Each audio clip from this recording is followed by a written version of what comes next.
connection and opportunity. All in one place. Come join the community.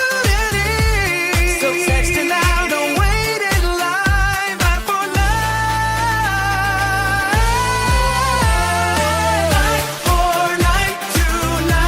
949298295. That's 9492995.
They discovered it, they read it, and they applied it.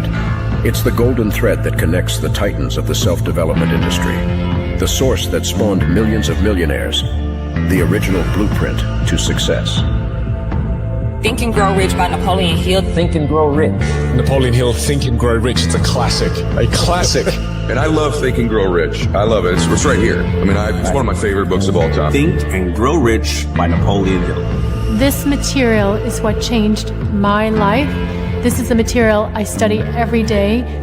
From being an immigrant woman, coming from poverty, and really coming to America and literally achieving the American dream. I can't even tell you how grateful I am for this man, for what he did for me and my family. Whatever the mind can conceive and believe, the mind can achieve. People don't realize is that when we let our ego get in our way, ego is the loss, the fear of loss. So need to be right, the need to be offended, the need to be hurt, fearful. When that trajectory changes, what happens is you continually go the wrong way. So my job as a coach is to say, let's get into the enjoyment of the direct pursuit of my potential. Right? And so when the light went on, it was not about the potential of making money and being an entrepreneur, which is one of my specialties. And I said to him, look, this is an opportunity now to show how great you really are. We can't let the outside voices, right, determine our success. The happiness that we have comes within. Why are you going to give that control to somebody else? Thoughts become things. And I always wonder, why did no one teach us this? Why did we not learn this in school? Why did we not learn this from our families? If you make your study a priority, your life will change. And I came up with 4 really valuable things that I took stock in. And the first one was gratitude. Simple gratitude. Although I grew up with nothing, I was always grateful. Throughout the whole process of consistently, persistently pursuing my potential, I was grateful. It made my past better, my present brighter, and my future even brighter than that. In fact, I tell people all the time, if you want to change your life, change your employee's life, your family life, it's very simple. 2 words, say thank you.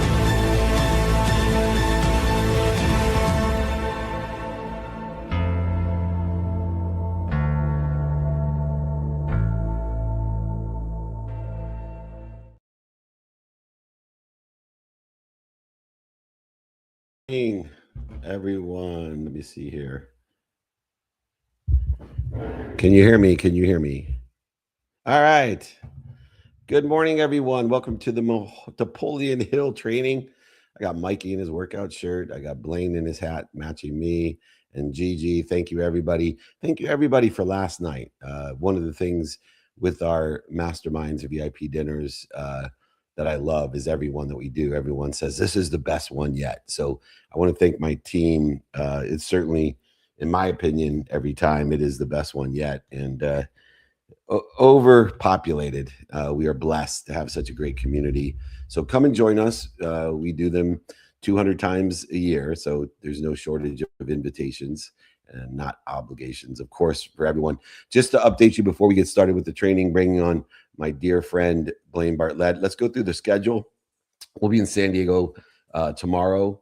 Come and meet us in San Diego. Even Gigi can't keep up with where we're at. I can never get it right. But we all have our community text messages, so we get alerted. But tomorrow we'll be in San Diego, then Las Vegas for Summer League. Then we'll be in Philadelphia for the All-Star game. Then New York City for a EO event and Fanatics Fest, then to SoFi Stadium, then to Miami FC with Messi, then in London for a private member networking group, then Breckenridge at the finale. So that's how you get to 200 cities. You keep doing your best, learning lessons and having fun with the best community in the world.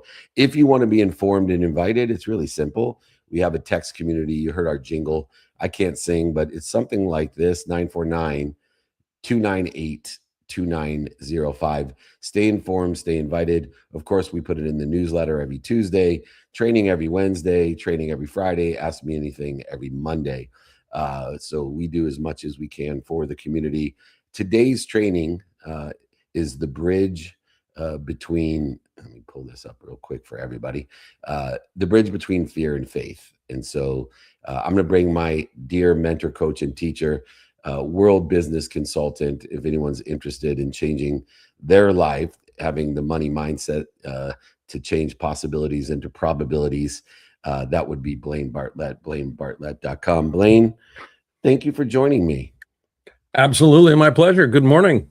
Good morning. And I just want to ask Congratulations you- on the mastermind. Thank you. Thank you. You're a big part of that as well, as you know. But I was just wondering, are you going to be able to stay on afterwards to take Q&A for half an hour after training? Absolutely. I've right. got to build into the calendar. We are blessed. You get more than your money's worth here on Napoleon Hill Institute training today and every single Wednesday. The bridge between fear and faith. And if anybody would like the replay from today, if anybody would like the guides and exercises, I'll remind you, but you can email me. David means beloved, at D is my first initial, Meltzer means servant. Let me be your beloved servant. Email me directly, david@dmeltzer.com. The bridge between fear and faith is essential in understanding how wisdom is created. You see, today knowledge is a commodity. It used to be power, but no longer is it power. It's simply a commodity. Everybody has access to an infinite amount of knowledge. And so this bridge between fear and faith become essential because that's how wisdom is formed. It's fear itself is obviously a natural part of growth. Every opportunity, relationship, investment, and our breakthrough or expansion or transcendence comes with uncertainty because uncertainty is certain. The question isn't whether we'll experience fear, it's whether we'll allow the fear to make our decisions or let faith guide our actions. We've all delayed making a phone call, launching a business, asking for an option, opportunity, touch of favor, or pursuing a dream because we wanted more certainty, more stability. Often, what we're really waiting for isn't the right time, it's the courage to begin, to make those mistakes, to learn, to expand, accelerate, aggregate, and compound those mistakes into success or results. I promise you, fear is inevitable, and so is uncertainty. Staying stuck because fear is optional is ridiculous. Courage is built the moment we choose action over hesitation. And today we're going to bridge that gap for you to allow you to witness it and release it, the fear, and understand that faith will create the wisdom to shorten the distance of resistance that we create between the problems and the solutions that we desire. Blaine, lesson number one is just to understand fear itself. So many people think fear is an enemy, but it isn't. It actually exists to protect, promote, love, and perfect us. The problem begins when fear stops informing our decisions and starts controlling them, because fear will evoke the ego, and the ego is there to control. Ego's there to defend. Ego's there to prove. And this relationship causes a separation between the fear, the expansion, and the growth that it's meant for. We convince ourselves that we're waiting for the right time instead of allowing the perfect time and the perfect place and the situation, circumstances, and events to occur, even though the evidence isn't there or the evidence is contrary to being there. And when in reality, all we're doing is avoiding the discomfort of taking action. Blaine, so many times fear disguises itself and it causes paralysis. What are some of the ways that fear disguises itself that causes the interference of feeling overwhelmed or procrastinating? What are some of the way it disguises itself? I love that question. It disguises itself most typically as a reasonable argument for not doing something, a reasonable argument. And, the ego and the mind will track towards reasonable. Reasonable people get reasonable results. Unreasonable people get unreasonable results. So, you kind of put it in that context. When we start doing things that are unreasonable, the mind rebels. Because, and this is the key piece on this, it's an identity question. Anything that I consider to be unreasonable is a conflict with my sense of identity, my sense of egoic self. So most fear that we experience, there's two kinds of fear that come into play here. One is physical, fear of the physical outcome. So there's a saber-toothed tiger and I'm about to become lunch. The other is psychological. And that's the one that compromises most people. It's the fear of compromising my sense of identity. I'm not the kind of person who can, who would, who should, who will. Those sorts of things, and it's almost always in a social context. What would people think of me? And the idea of what other people think is a big part of this fear. You know, when we are looking outside to heal the inside, we want to control, defend, improve what's going on the outside so that we feel good on the inside. Ironically, though, the same holds true. You can't just rearrange inside in order to control the outside. And people spend a fortune in our space, right? This, transcendental form, TLC space. I'm going to rearrange, meditate, and go to, the Ganja or up into the Himalayas or into a heat, cave. And that's going to rearrange my inside to control the outside. But it's actually some sort of witness consciousness that allows us to release the trauma inside that makes the outside okay. Because we'll never control the uncertainty. We'll never change the uncertainty. No. But we need, in order to live at ease, to make it okay. Life is easy if what's going on outside is easy for us. And it's all this idea that we talk about of meaning and relativity, and to witness how fear shows up in our daily lives is essential.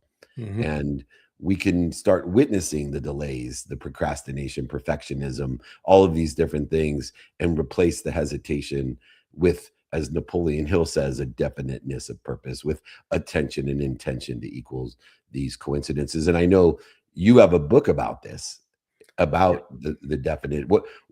How does your book talk about the witness consciousness that's necessary to release what's inside, to have definite purpose outside, so that whatever happens outside is at ease?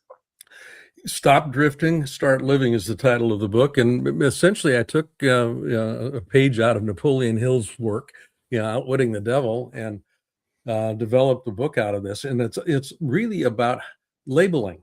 The whole notion of drifting is a subconscious response to the stuff that goes on externally in life. And I get pushed and pulled all the time. And if I'm not aware, if I'm not conscious, if I'm not paying attention, it becomes real easy to be caught in the current of life as opposed to the current of purpose. And there's a big distinction there. So when you stop drifting and start living, you're intentionally putting yourself in a position of being uncomfortable because you're actually pushing back against the heavy current of the way that life seems to be unfolding. And by life unfolding, I'm talking about societal expectations, familial expectations, educational expectations, religious expectations, all of that stuff that are outside of me. It's all outside of me, and it's all pushing and saying, you need to conform. Conformity is just, you and I both know that conformity is the quickest way to mediocrity. And mediocrity does not serve anybody. Definition. No, it's by definition, definitely stifling our potential. Lesson number one is, how do we understand fear and how it informs us, tries to defend, prove, and control us and what's outside of us. There's no need to wait for the right time. If you would like the exercise on how to be a witness of your consciousness and understand fear, email me, david@dmeltzer.com. Blaine, lesson number two is identifying now our greatest fears, the ones that truly interfere with our potential. The fears that we don't acknowledge often become the ones that control, prove, and defend and direct our lives. They become our divine direction. So this witness consciousness, this awareness, this enlightenment is the first step towards overcoming, in this sense, the fear that's trying to control, defend, and protect. So we may avoid these opportunities because we're afraid of what other people think. We're afraid of that criticism. We're maybe afraid of one of the greatest fears that Napoleon talks about in Outwitting the Devil, financial loss. We may be afraid of rejection. We may be afraid of failure, but Blaine, or even success, defining the meaning of our past. How can we define the meaning to understand the awareness, to identify, and prioritize, believe it or not our actions, but prioritize our fear? Yeah, a simple exercise that I developed years and years and years and years ago is an if-then process. So I just start off with, if this happens, it's usually the one that's most top of mind. If this happens, I lose the deal. Then what's the consequence? Then I take that consequence. Well, if this happened, then that happened. Well, if that happened, then what? If that happened, then what? And the key here is not to look for a solution that will get me out of the spiral downward. I want to keep digging all the way down to where I get to the point of, this is as bad as it could possibly get. And then I can kind of look at it objectively and go, well, am I still going to be breathing? Yeah, I'm probably still going to be breathing. I'll probably still be, eating lunch somewhere, that sort of thing. But that if then scenario, what typically causes us to stop is the lack of ability to be clear about really what is it that's in place here? What is it that I'm actually kind of concerned with? And most of that is very subliminal. Most of it's pretty much out of mind. But my mind physiologically will go to that worst case scenario without me ever realizing that worst case scenario is running me, and that worst case scenario almost never is going to happen. And it never does. And In just the same way, I think the inverse is important to understand in the context of identifying fear, is that there's a independent fear of what we want, that what we want is never going to happen. And the truth is, what you want is never going to happen.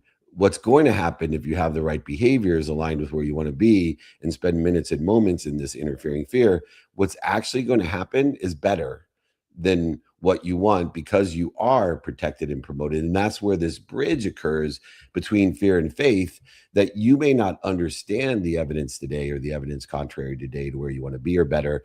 And it takes the faith, not knowledge, but faith, to bridge between, I'm really trying my best, I'm learning lessons, and I'm having fun doing it, but the evidence today does not in any way indicate that I'm going to get to where I want to be.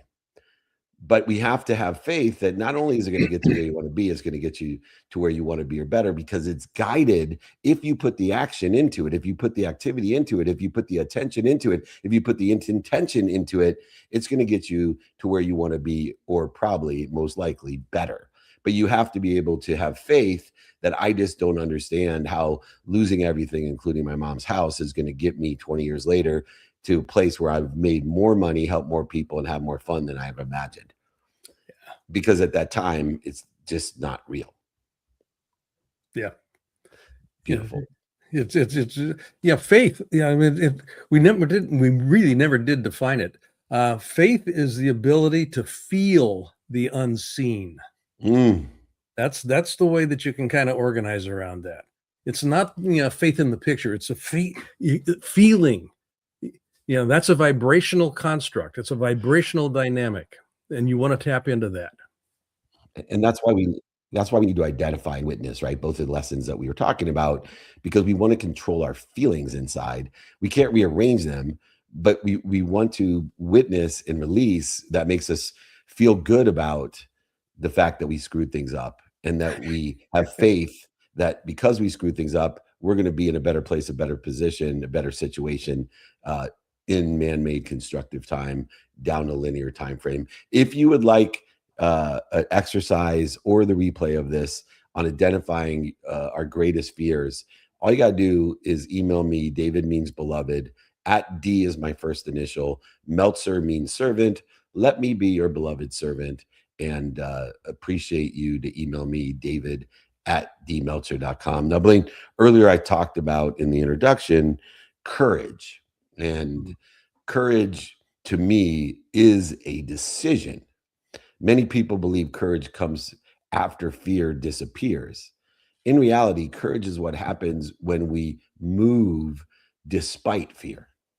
When we move in a divine direction, we are intentional with our definiteness of purpose, despite the fear that exists, despite the evidence that exists. Here you can see how this definition of courage is a bridge between fear and faith, because the entrepreneurs who I work with, who end up being billionaires and the leading athletes and celebrities, the people who launch despite, who try out despite, who play despite, those are the leaders who have had the difficult conversation with themselves or others, have talked to others and themselves and ask for what they want and still experience fear, but they choose action.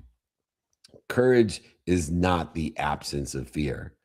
It's fear plus action that equals courage. Blaine, is there any advice that you can give us how in the face of fear that we still move in a consistent, persistent pursuit of our potential? Yeah, the formula that you speak about, courage is fear plus action. It's actually fear plus intentional action. Yes. And you're going to stub your toe more often than not when you're taking intentional action, because you don't, I mean, if you're actually doing this with a higher objective in mind, with an ideal that you're trying to achieve in mind that you don't know how to get to, that untrammeled territory, that unexplored territory, it's got all kinds of stuff that's going to trip you up. So the idea of how success gets defined becomes real important here. Sustainable success is the ability, developing the ability and the capacity to continuously start over. And that's where courage comes into play. Continuously starting over. Well, the horse bucked me off. Well, I lost my mom's house. Yeah. I could fold the tent, call it a day, or I can go, well, okay, intentional action. I tap into the feeling. What would success feel like? Okay. I know what I'd like it to look like, but what would it feel like? So important. And that is a distinction, though, between motivation and inspiration, is that motivation gets us up, gets us back started, gets us back up. And it's inspiration after we get back up, after the mistake, that now takes us to where we want to be or better. If anybody would like the exercise on courage is a decision and utilizing the ability to get up, get back up, get started, get back started, email me, david@dmeltzer.com. The fourth lesson, Blaine, is feeding faith over fear. Yeah. So our intention determines our direction. What we do, say, think, believe, and as you suggest, feel. The more we focus on possibility, the less influence fear has over our decisions. This is absolutely aligned with your new book. And when we focus on scarcity, we hesitate. When we focus on opportunity, options, touches of favor, and being of service and receiving, we move forward with confidence. Fear and faith cannot occupy the same space. I will repeat that.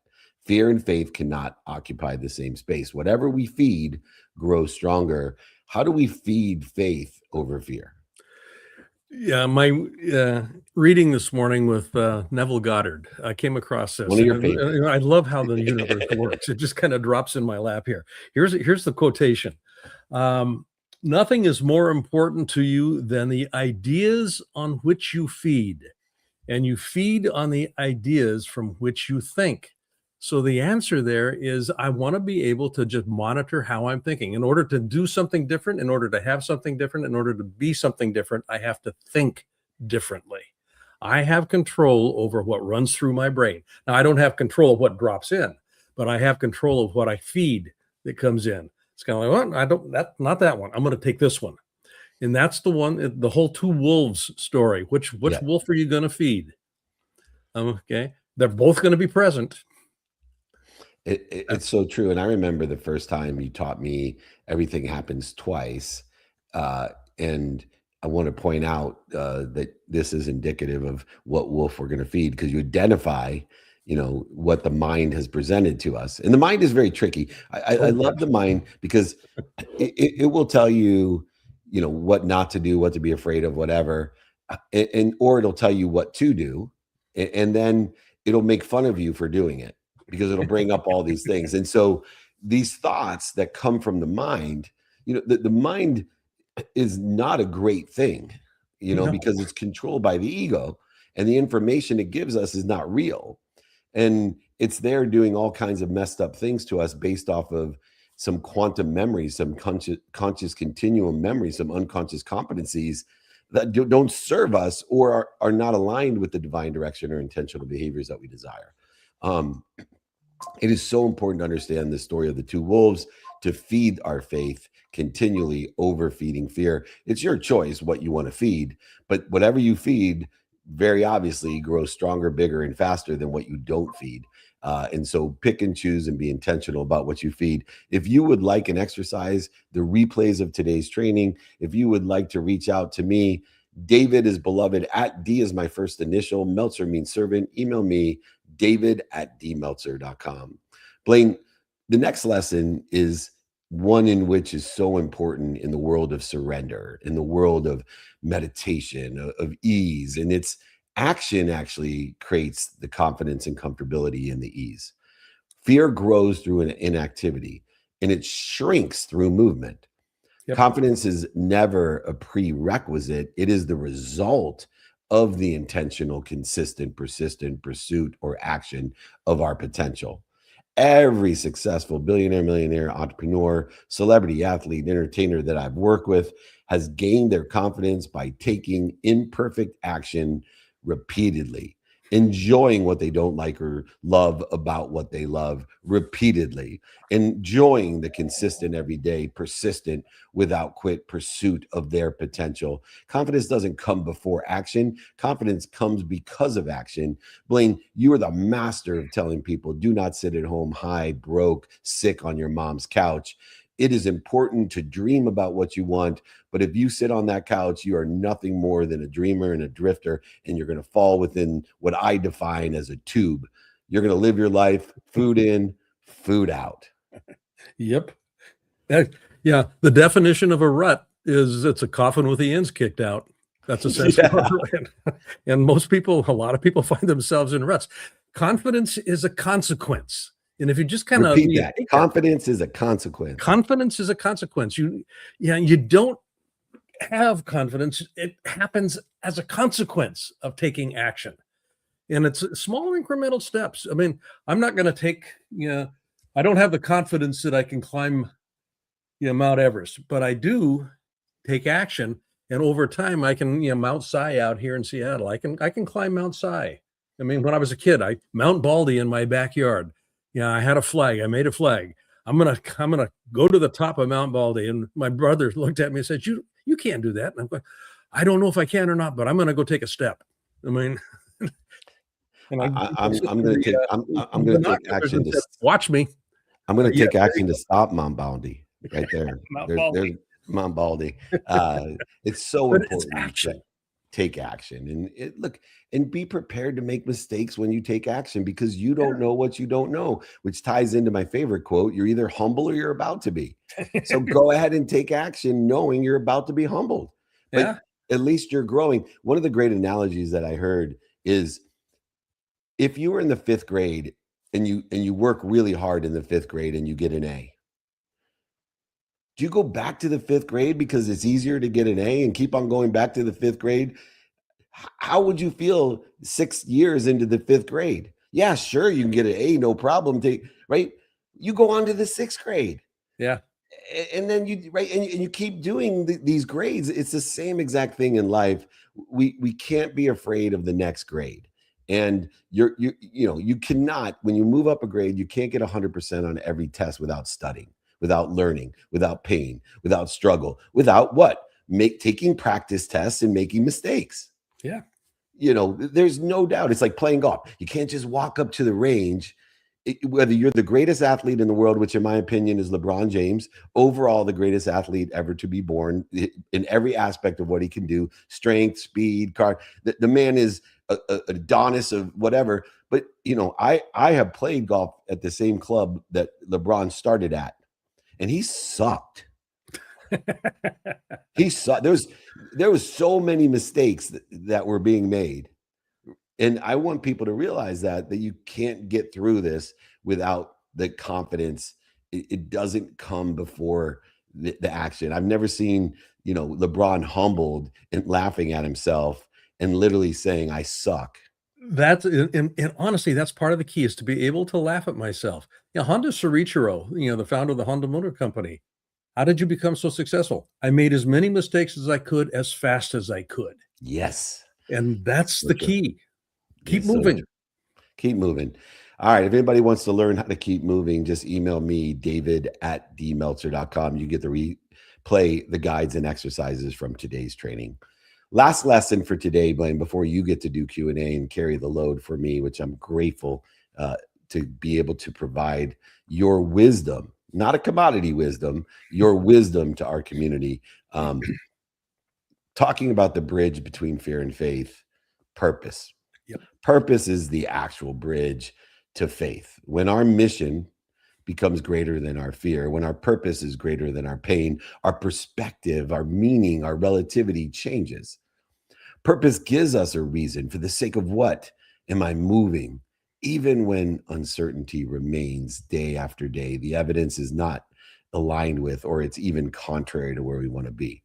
A parent, an entrepreneur, a coach, a leader often accomplishes extraordinary things because their commitment to serving others outweighs their personal fears. They no longer are attached to, I'll be happy when, but instead for the sake of what. The bigger our mission, the smaller our fear becomes.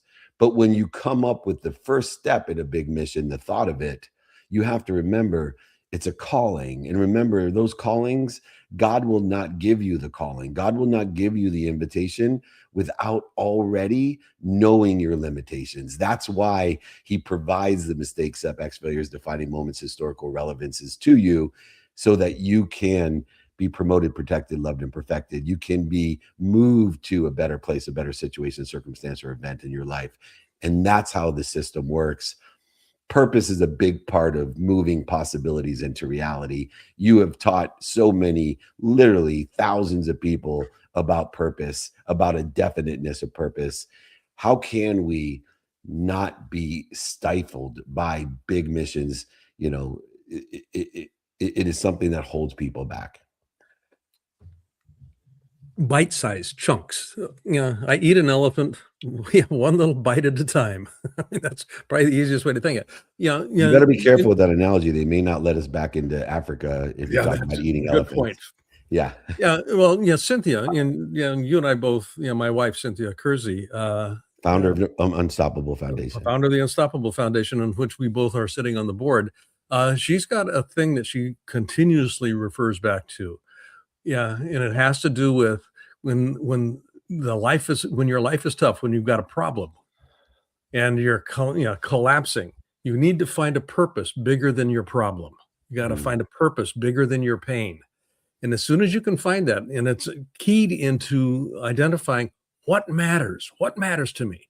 It's one thing to have a dream and a vision, but if you can't link it into something that matters, why does this matter? And if that mattering is big enough, you're going to do whatever you need to do to get to it. So true. One small step at a time. One step at a time. I'm going to quickly finish in this conclusion before we let Blaine answer some questions. There's a parable about a guy fishing, and Blaine's an extraordinary fisherman, and I'm not. So I'll use him in the parable. So Blaine and I went fishing, and Blaine's catching so many fish, and I'm catching none of them. But the odd thing was, Blaine was throwing back all the big fish. And finally, I said, Blaine, can you help me, man? I haven't caught one fish. You're catching so many fish, but I'm just curious. Normally, people throw back the little ones and keep the big ones. Why are you keeping the little ones and throwing back the big ones? He said, well, I only have a 9-inch frying pan. And so don't live your life with a 9-inch frying pan. Yeah. How big is your frying pan? Ask yourself when you're looking at your purpose, are you trying to impact over 1 billion people? Or are you limiting yourself to, I'd like to help 100 people? It's okay. I'd like to help one person a day or more than one person a day, but don't limit yourself. Don't have a 9-inch frying pan with your mission, your dreams, and your purpose. If you want to get the exercises guides from today, if you want the replay from today, if you want to learn about purpose, bridging fear and faith together, email me. David means beloved, at D is my first initial. Meltzer means servant. Blaine, extraordinary lives aren't built by fearless people. They're built by people who consistently, persistently pursue and choose courage. Every meaningful opportunity, option, touch of favor requires us to step into the uncertainty before we receive ease, which we define as certainty. This uncertainty hasn't stopped, but inside we have ease that gives us clarity, a majesty of calmness, which is perceived certainty. Our greatest leaders, entrepreneurs, and change makers all experience and experienced fear. What separated them wasn't confidence. It was their willingness to act anyway. Faith and wisdom are not believing fear will disappear. Faith and wisdom is trusting that our next step matters more than our current doubt. Let your trust, your faith, believe in your next step. Know that it matters in your divine direction more than the interference, the doubt, the setbacks, the failures, and the mistakes. May God bless all of you. May you bridge the gap between fear and faith. If you would like the replay once again, or all these exercises, guides, and even my book, email me, david@dmeltzer.com.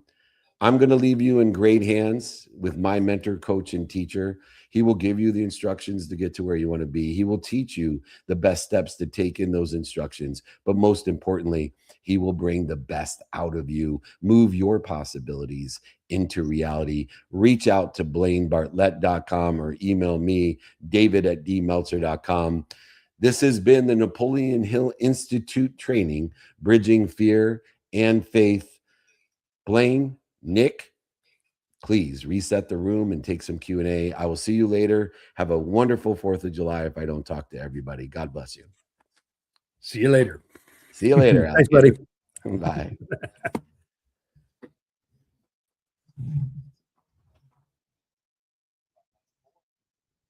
Session with the double B, that is Blaine Bartlett. Of course, you can reach him at blainebartlett.com.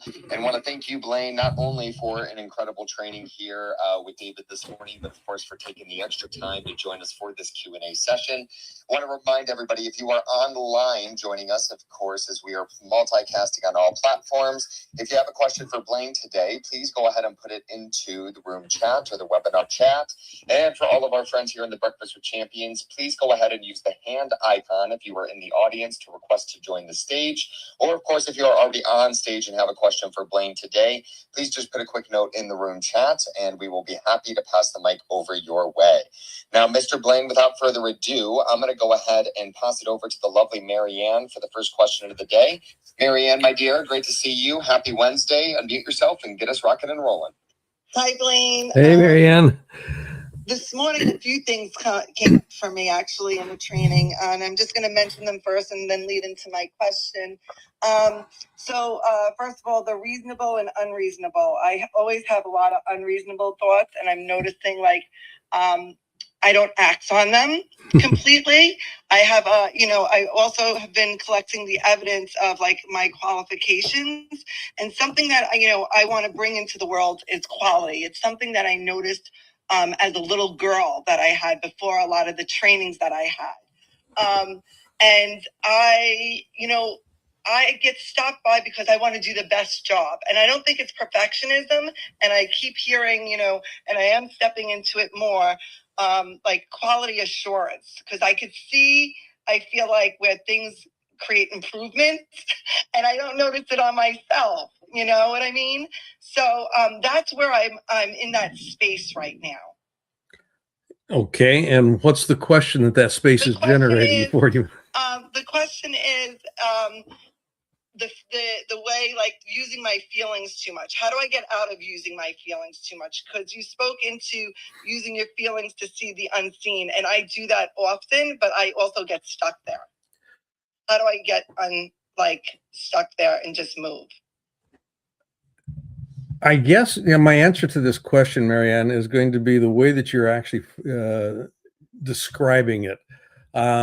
Stuck in the feeling. That does not preclude taking action in the moment. Mm-hmm. So the idea of the ability to feel the unseen, which is what, how I define faith, the ability to feel the unseen, that gives me kind of a North Star. This is, because I'm tracking for that experience.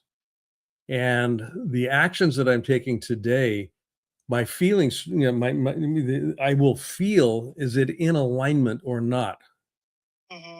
So I'm continuously assessing current actions in the context of the feelings that I want to experience, not necessarily the pictorial outcome that I want to have, but the feeling of what that outcome would generate in myself and probably in others. So I use that as kind of a North Star, if you will. But the key here is I've got to continuously keep in motion. Mm-hmm. So the after effects, go into the after effect that what it would create when and if the action was taken. That's what I hear you saying. Yeah, I want to take an action. Does this behavior generate in me, generate in us, generate the experience? Is it likely to generate the experience that I want to have in my life? Yeah. So that's what we're trying to do on an ongoing basis. And eventually what we're doing is making that unseen desire visible. Yeah. Okay. Thank you. Okay. There's a metaphysics involved with this. And when we start getting into metaphysical territory, it gets a little squishy. Yeah, I think I got to get out of metaphysics because I think I live in there. Okay. So, thank you very much. So what I hear is just take the steps, the action to build the confidence in what I am actually creating. So thank you. Exactly. Confidence is consequence. So you just kind of, incremental steps. It's not going to be giant steps. And again, we're going to go back to you'll probably make more mistakes, quote unquote mistakes, than not mistakes. But that's kind of how we begin to figure out which filament is going to work in this light bulb. Great. Thank you. Beautiful. Thank you so much, Marianne, for getting us started. And for our next question of the day, I'm going to pass it over to our good friend, Farmer Rob. Farmer Rob, it's been a few weeks. It's good to see you here, my friend. Thank you for joining us. Why don't you unmute yourself and keep us rolling with the next question of the day? Oh, Robert, unmute is lower left-hand corner of your screen. If you are having technical difficulties, no worries. It looks like you are. So I'm going to go ahead and pass it over to Paul Logan, who is here on stage and has been patiently waiting. So, Paul, it's great to see you here, my friend. Why don't you unmute yourself and keep us rolling with the next question? Great to hear you guys. I wish I was able to come last night. I was at so I was either feast or famine. I have nothing. I don't know, too many things. So my question is, I've been dealing with procrastination for a long time. I let things go to the last minute, and I've done like my self-analysis. My whole thing is, I think it's if I don't do it in a timely manner, and if I leave it to the last minute, I give myself an out by not that it wouldn't be 100%. And I know that I get paralysis from overanalysis sometimes. I want things to be perfect. So what are some good ways to deal with that? With the procrastination syndrome? Yes. Interesting, Paul. It's a kind of a universal human experience in a lot of ways. A question for you here would be to kind of play with a little bit. Yeah, and I'm going to go back to your opening remarks. You kind of feast or famine sort of a thing here. Mm-hmm. How much do you value drama in your life? I loathe it, but it seems to follow me. Okay, yeah. Well, there is going to be a bit of a dynamic there that you may want to examine, because what you seem to be creating uh, a lot of is drama, overload, that all that sort of stuff. So part of what can come into play here from a biological perspective is there's an adrenaline release, an oxytocin release actually, and even a dopamine hit that kind of comes into play with all of this stuff that's going on. And if the biology has been tuned into that over a period of time, here's an interesting way of working with this. We start to feel the way that we think, and then over time, we start to think the way that we feel. So there's if your feeling structure in the biochemistry is overriding the cognitive load, you're going to start behaving in a manner that is consistent with that feeling structure, and you're going to keep attracting that kind of drama. And one way that begins to show up, particularly with procrastination, is the biology gets the dopamine rush from the deadline approaching, and it's not the anticipation of the result that gives you the feeling. It's the approaching of the deadline that gives you the feeling. And so beginning to recalibrate and recode what's going on internally can be one way that you begin to interrupt that pattern, because essentially what's going on is you've got a pattern that's running, and the way that you install something different is to interrupt the pattern. And you can't interrupt the pattern unless you know it's running. So just start with small things.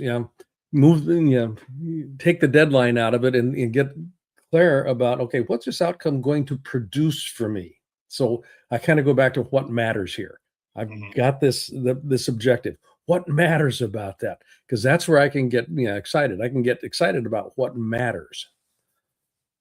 Okay. No, that's great. I mean, I do definitely think there's an obvious pattern. The dopamine hit is interesting.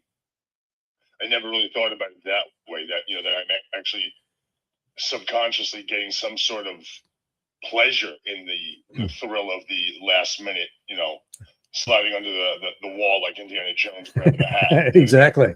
I'm living my life that way. I'm like going through every yellow light. Yeah. So hey, it's not a good way to live. You got a lot of examples. I'm a New Yorker. I talk to analogies a lot. So there you go. No, thank you very much. I really appreciate the advice. I'm actually definitely gonna grab your book as well. I mean, Dave has taught me so much. Anybody that that Dave works with, I'd love to hear what you have to say. So thank you for taking the call today. Absolutely. Thank you for the question. It's one that's on a lot of people's minds, I can assure you. Thank you so much. Have a great day. You bet, buddy. Take care, Nick. Thank you, Paul. Always good to see you here, my friend, and appreciate the way that you show up for our community and continue to bring not only great topics, but great questions to light. For our next question of the day, I'm going to go ahead and pass it over to your favorite, Mr. Blaine. That is Princess Ali. Princess Ali, it is always good to see you here. You always bring incredible questions as well. What do you got for us this fine Wednesday morning? Hi, Blaine. Hi, Ali. Awesome. So a lot of really incredible takeaways. One thing that really hit home for me was when you talked about how sustainable success is the ability to continuously start over. So my question is, what has life taught you about why starting over is so much harder emotionally than practically? And what allows you to stay committed long enough for time to reveal what faith already believed? The older we get, the less likely we are to appreciate the value of starting over. Kids start over all the time.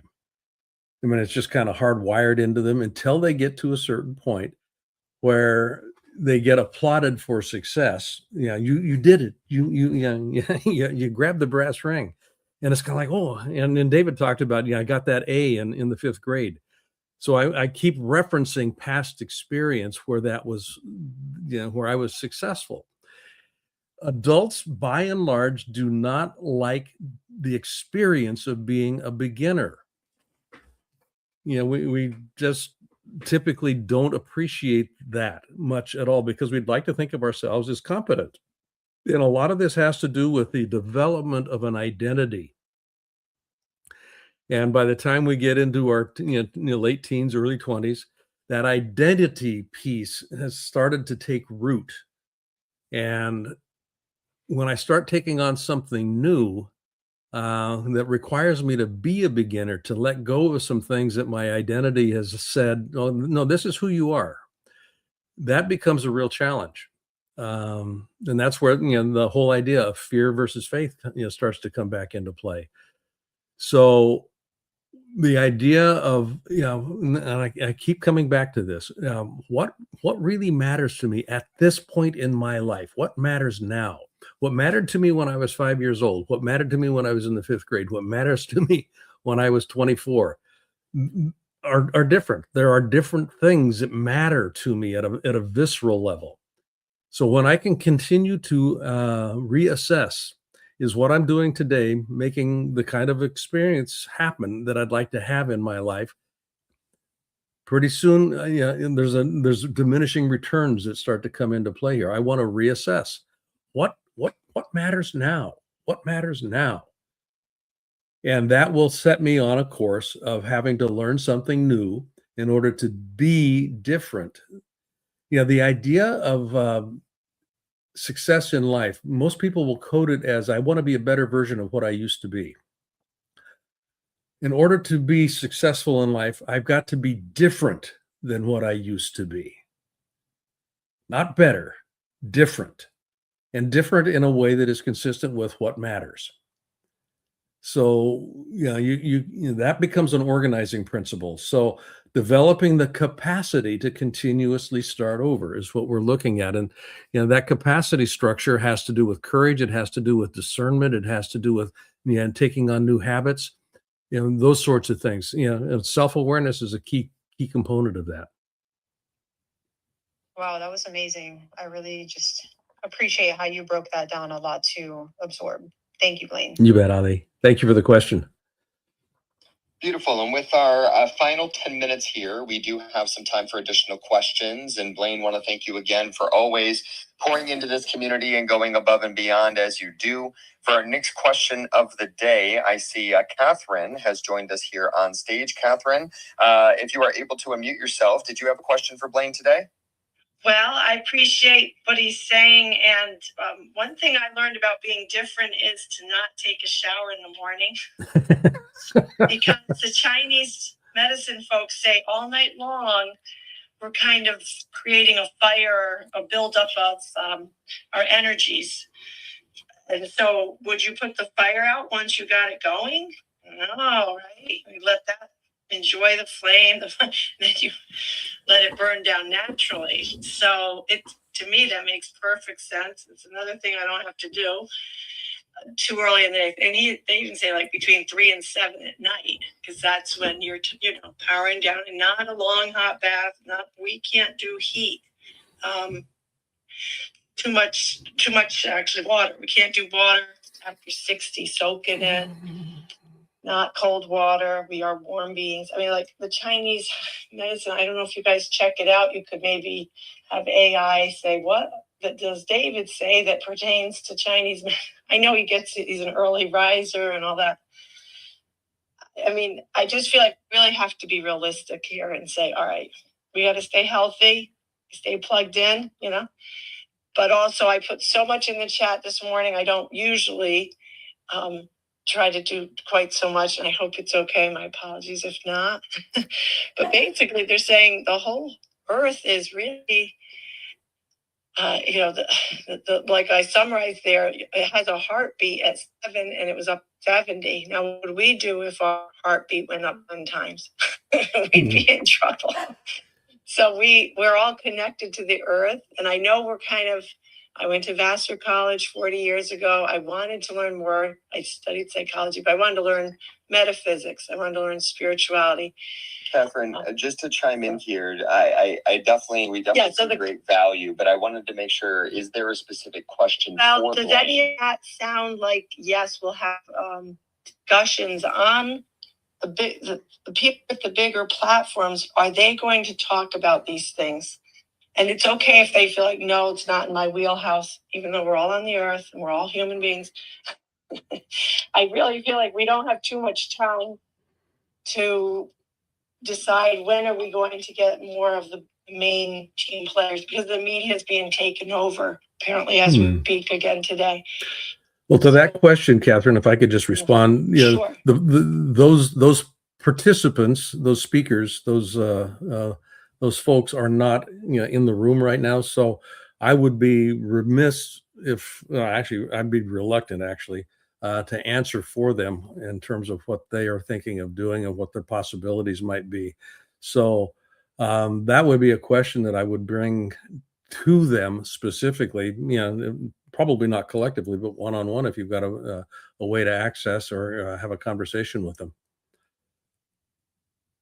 Okay, well, I'm thinking of people like David and John Lee and Mm-hmm.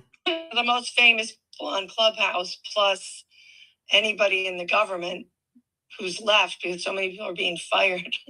So I feel like Catherine, one we're all suggestion we're for you is make sure Yes. to reach out to David directly. Just I will. email him, I will. david@dmeltzer.com, because I definitely have a few different suggestions, let alone introductions that we would be able to make in order to help accelerate you getting from point A to point B in lieu of these various different topics and issues that you're talking about. So thank you so much for joining us here this morning. We really appreciate you. And as we continue with the final 6 minutes of Q&A here, I'm going to take this opportunity to pass it over to Marco Antonio for the next question of the day. Marco, my friend, always good to see you here. Thank you for joining us. What do you got for Mr. Blaine today? Likewise, Nick. Hey, Blaine. Hey, Marco, good to hear you.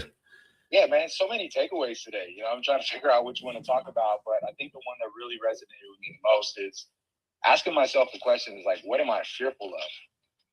And the truth is that it's hard for me to answer that question, but the thing I've had to be careful of is inheriting other people's fears around me. Mm-hmm. Right. So that's one thing I've been working on. But I guess my takeaway from this was fear also shows up in procrastination. And for me, it's also probably showed up in substance abuse and things like that over the years. So when you talked about getting a dopamine hit from the procrastination, I think that might have been speaking to me, but amazing stuff. My question to you today, man, when you look back at your life, you know, what fear has consumed the most mental energy for you that turned out to actually have the least impact in your future?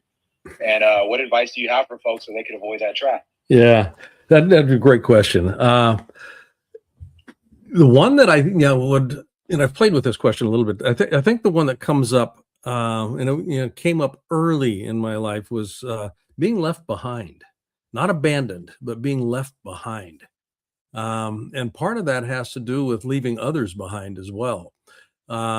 So I've when I started paying attention to that, I started noticing some things. Yeah, if I was out hiking with a group, I would be rarely on point. I would be usually one or two people back from the person that was on point, mostly because I was making sure that there were no stragglers that were being left behind. And where this this whole notion of being left behind is really kind of hardwired into the human biology. Being ostracized from a group is probably the single greatest fear that indigenous peoples would have in their tribal structures. If you were ostracized, if you were cast out, that was almost certainly a death sentence. So the idea of being left behind, and again, I don't code it as being abandoned. It's being left behind. Now, rational fear, not at all. But I remember one time when I was probably about 5 years old, we were out camping and Dad had moved the car and I had gone to the bathroom in an outhouse. And I came out and where I thought the car was, it wasn't any longer. And I just had this visceral feeling of being left behind. And I knew that they loved me and I knew I hadn't been abandoned, but it was kind of like, oh my God, I'm lost here. And that visceral fear just kind of locked in. And it showed up in different ways as I started, maturing and started doing different things. But that's something I've always been kind of cognizant of. And I always, am paying attention to, its presence It never goes away. It's always kind of a shadow, and I laugh at it more than anything else now. But that dynamic is present, and it's present in not just that one, but each of us have kind of our own little campfire that we huddle around, if you will. That this is my own unique little fear. That's why one of the things that we talked about in today's lesson was identify what the fear is. So that little exercise that I spoke about, if then, you just kind of dig it down, and you get to a point where what you're looking at, may have been true at one point in time, but it is irrational any longer. It doesn't really have any viability, and I don't want to have it running me.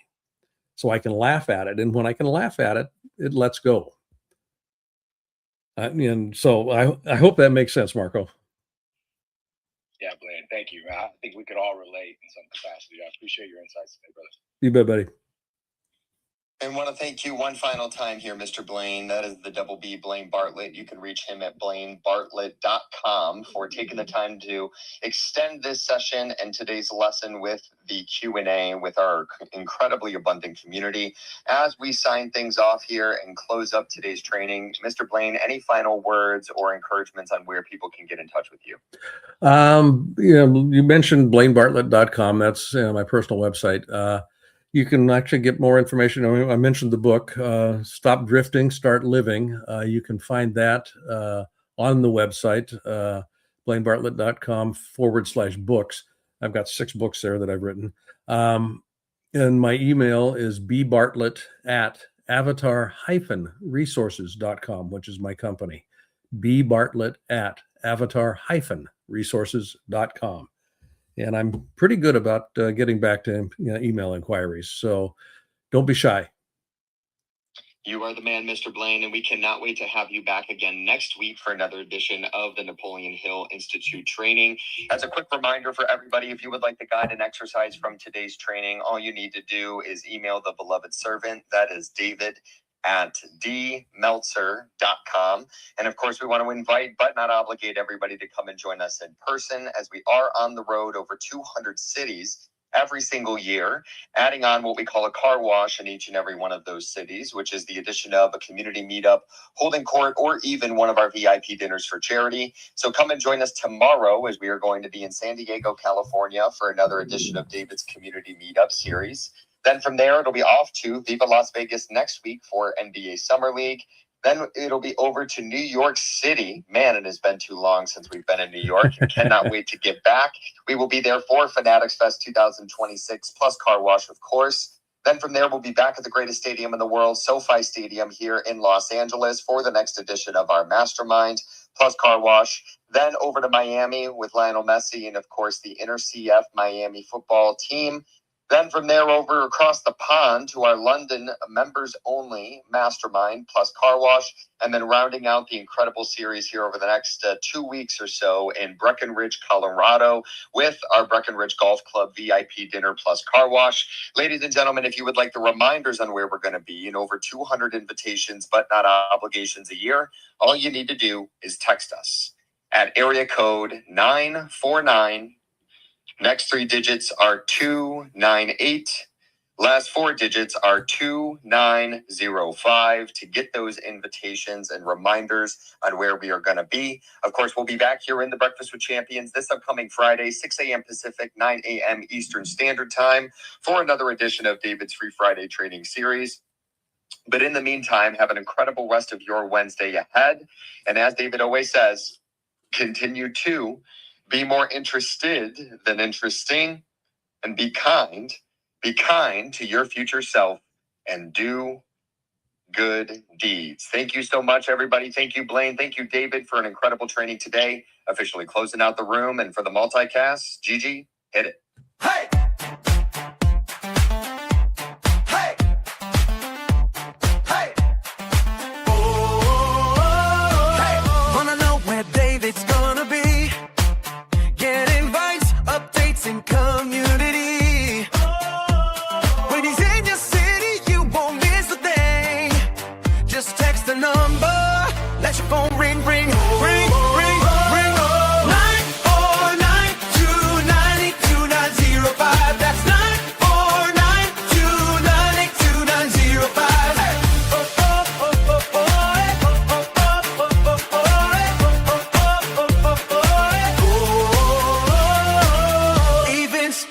connection.